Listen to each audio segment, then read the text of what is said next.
অর্জুন মুখার্জি একাডেমির গেট পেরিয়ে এলো কি করে? গেটের সিকিউরিটি ছিল না?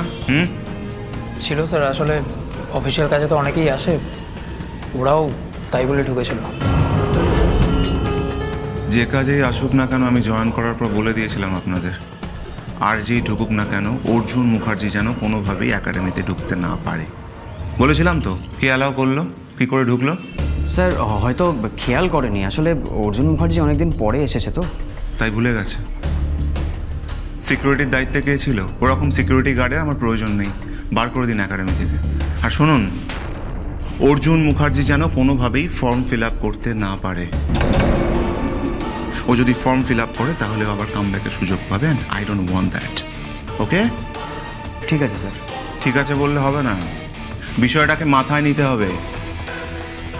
শুনুন, অর্জুন মুখার্জিকে বক্সিং একাডেমি থেকে ব্যান করা হয়েছিল, আর আপনার একটা ব্যান্ড প্লেয়ারকে কামব্যাক করার সুযোগ করে দিচ্ছেন।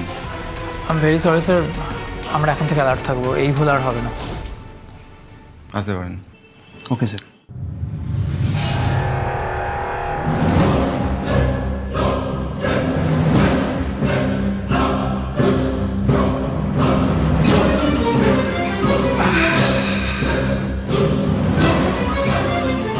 সবে তো শুরু অর্জুন মুখার্জি, সবে তো শুরু।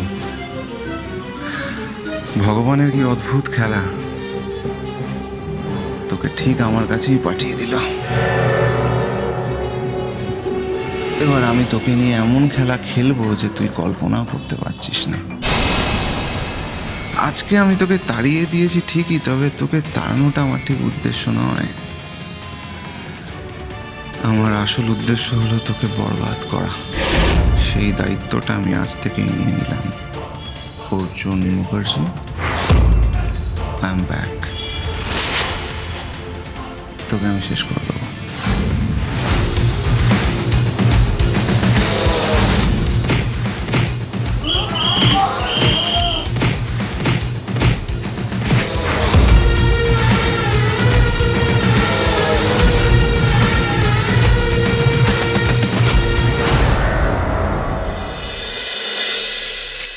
অর্জুনবাবু, আপনাকে তো খুঁজছিলাম। বলছি শুনুন না, আপনাকে না একটা কথা বলার ছিল। কি?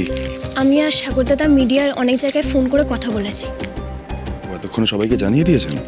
হ্যাঁ, কালকে ওই সকাল 11টা নাগাদ আপনাকে আরেকবার একাডেমিতে যেতে হবে। ওখানে মিডিয়ার লোকজন আসবে, আর মনে করে আপনি ওখানে গিয়ে কিন্তু আপনাকে কেন ব্যান করা হয়েছিল সেই প্রশ্নটা করবেন। শুনুন না, একটা ভালো খবর আছে। মিডিয়ার অনেকেই না আপনার এই ব্যাপারটা নিয়ে খবর করতে বেশ আগ্রহী। আমি শুনলাম ওই অনিমেষ মিত্র নামে লোকটা নাকি কোনো একজন প্রভাবশালী ব্যক্তির জামাই, তাই ওনারা তো দৌড়াত্ম। একাডেমিতে নাকি এর আগেও উনি ক্ষমতার অপব্যবহার করেছেন। তবে আমার মনে হয় আপনার এই সমস্যাটার সমাধান করতে আমাদের খুব একটা অসুবিধা হবে না। আপনি আবার বক্সিং করতে পারবেন।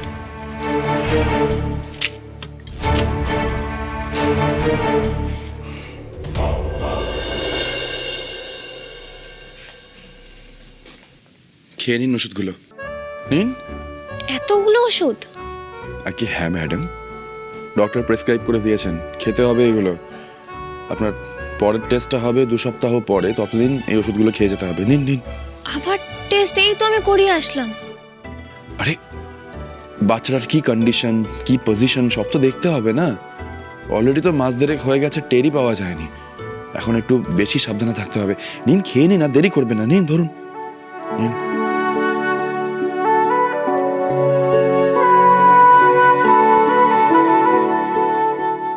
আস্তে,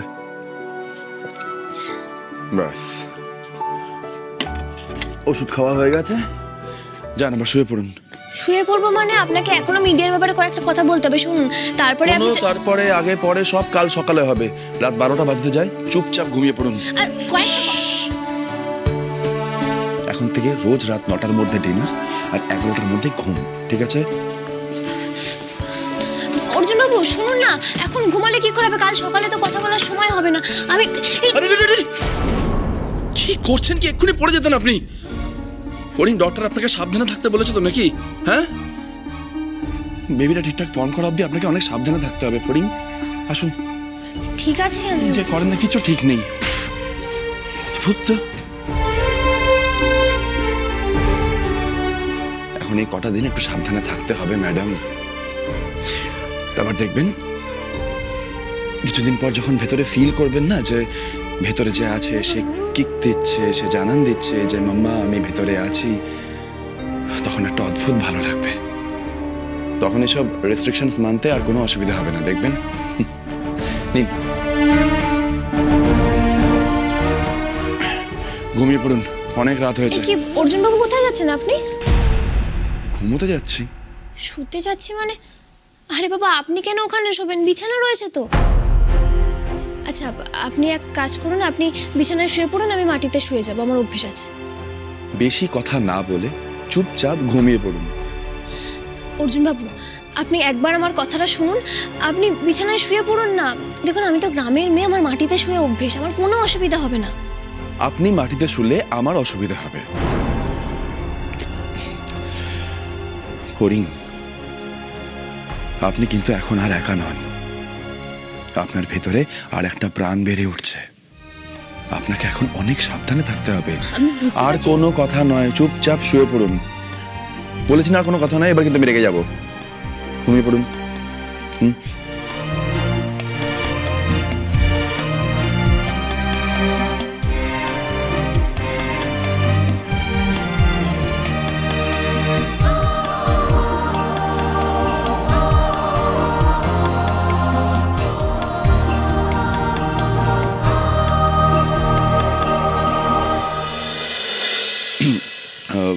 আপনি চাইলে কিন্তু আমি বাইরে কোথাও গিয়েও শুতে পারি। না না আপনি বাইরে কেন শোবেন?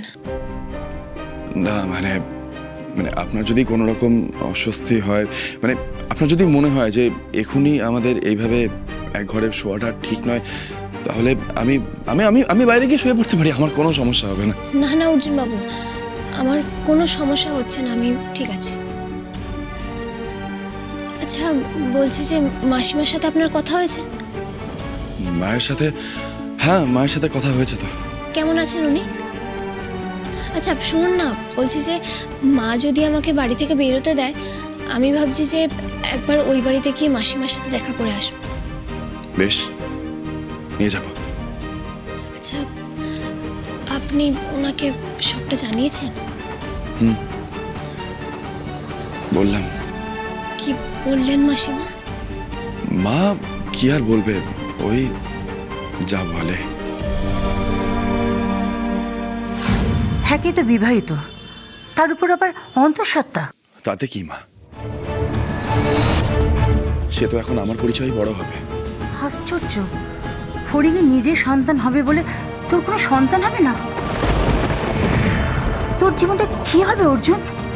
তোদের দাম্পত্য জীবন শুরুর আগে শেষ হয়ে যাবে। মা এভাবে কেন ভাবছো?